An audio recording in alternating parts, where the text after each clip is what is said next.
Hey there, my name is Lauren and today I'm doing the We Ain't Getting Any Younger book tag. Thank you to Christy Louise for tagging me in this video. I'll link her channel in the description. You should definitely go check her out. She reads a lot of classics and literature as well as some sci-fi, fantasy and middle grade. Definitely more cultured than me. Please stop watching this cringy content and go engage in something intellectual in her channel because a lot of her reviews and discussions are really thoughtful. She also has a series called Stories for Insomniacs that you should go check out. So thank you for the tag and for introducing me to the original channel creators, which is the Codex Cantina. They created this tag because one of them had a birthday, and these questions are kind of based around those old man birthday cards, like making fun of how old you are. And I think they're really fun. So I'm gonna go ahead and do that now. The first question is, while it's proven too many birthdays can kill you, the amount of cake we can eat is still under debate.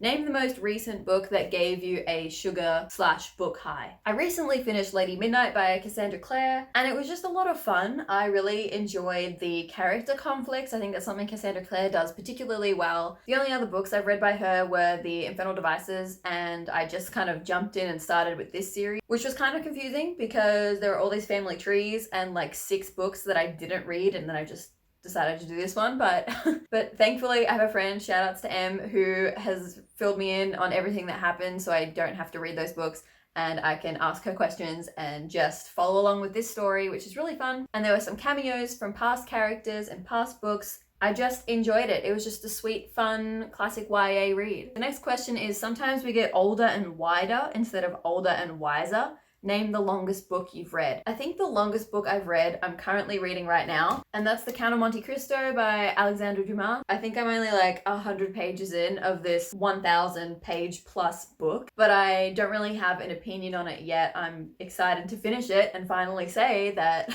this is the longest book I've ever read. Number 3 is, the best part about pictures is that they're always a younger version of you. Name a book that you enjoyed more the first time you read it than the second. I definitely can say with complete confidence that the first time I read this book, which is Airhead by Meg Cabot, I thought it was amazing. This book is about a girl who is just your everyday normal girl, and then there's an accident and her brain gets transplanted into the body of a model. Kind of deals with her having to live this life of a supermodel, but also try and live her normal life that she had beforehand. Yeah, I made a review on this video because I recently reread it. There's a whole series of these books. It gets better throughout the series, but I definitely adored this when I was like 12, 13, and now I read it and I'm just realizing all of the things that I don't love about it anymore. That being said, I still love Meg Cabot and I do want to go back and read more of her books. As you get older, you must learn to never skip a bathroom break before jumping in a car ride. Beautiful. Name a book you read in very few sittings. At uni, I worked as a proctor, which is basically like when you take an exam, there's usually somebody there to supervise you, and that's what I did a couple different times. And I would always bring a book. I read City of Ghosts by Victoria Schwab, which is her middle grade book about a girl who can see ghosts. I read that, I think, in like one exam period, and that was really fun. Don't let old age get you down because it's harder to get you back up these days.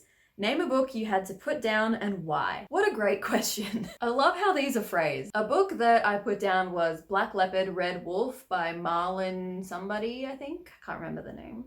This was pitched to me in the bookstore as African Game of Thrones, which I was like, yes. Turns out it was a little bit too Game of Thronesy for me.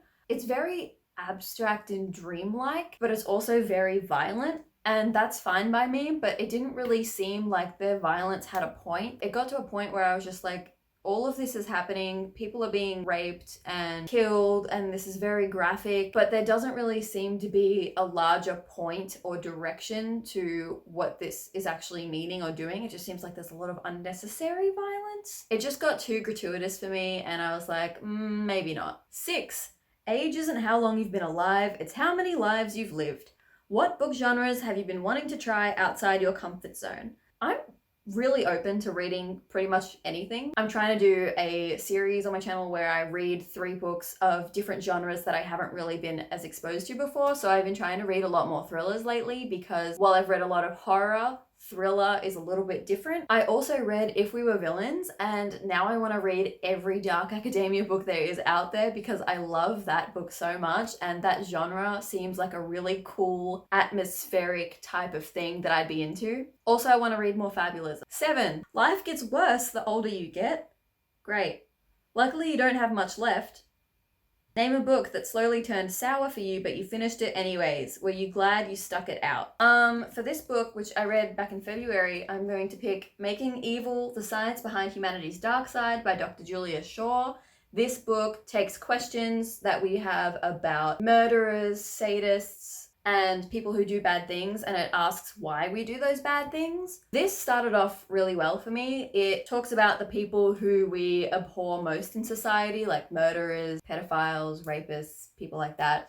And it talks about giving empathy to them and not excusing the horrible acts that they do, obviously, but it kind of asks what the best way is to deal with people who have either done bad things or have bad impulsive desires, and whether, you know, putting them in jail and not giving them any sort of forgiveness or allowing them to reintegrate into society means for us, which is a very controversial thing. But I love being challenged in that way and challenging my thinking. So I really enjoyed the first half of this book. There was a lot of really interesting research. There was this one bit that kind of talked about why we have a reaction sometimes when we see something that's so cute that we just want to like act aggressively towards it because we're like, oh my god, you're so cute. But near the end, it kind of got a little bit, I don't want to say preachy, but kind of preachy. I think this book tried to do too much and didn't really handle a lot of these issues with the full scope and sensitivity that it could have. Also, there was randomly a bit about AI, and I was like, why is this in this book? I am glad that I stuck it out because there were interesting nuggets of thoughts in here. I just don't think that it came together as a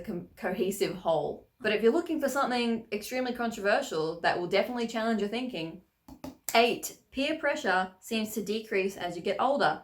Where did all your friends go? Name a book that you checked out because of peer pressure. Haha, the ultimate peer pressure read. When I was 13, everyone was reading this, and it was like, oh my god, I gotta give it a go. I'm glad I did because I actually really enjoy these books. I'm gonna do a reread of these very soon, and I'm very excited for them. Not only was it fun to join in all the hype about the book series, but it was also really fun to like go to all the movie premieres with my friends. I know that this is kind of trash, but I am very excited to reread it nonetheless. 9 is Friends Don't Let Friends Get Older Alone. Tag people. So the first person that I'm going to tag is Ysenia.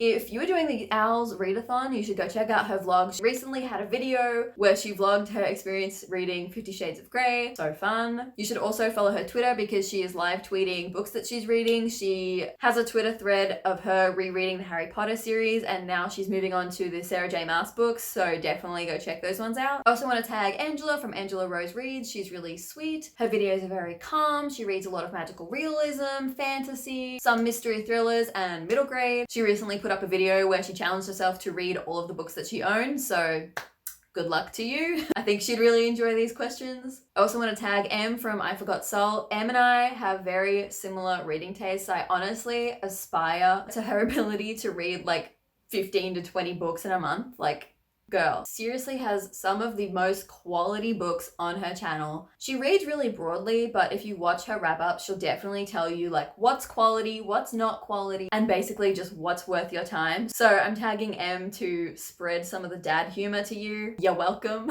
And lastly, I want to tag GabiSunshine, who has a very bright and lovely channel. Definitely put a smile on your face, but don't be fooled.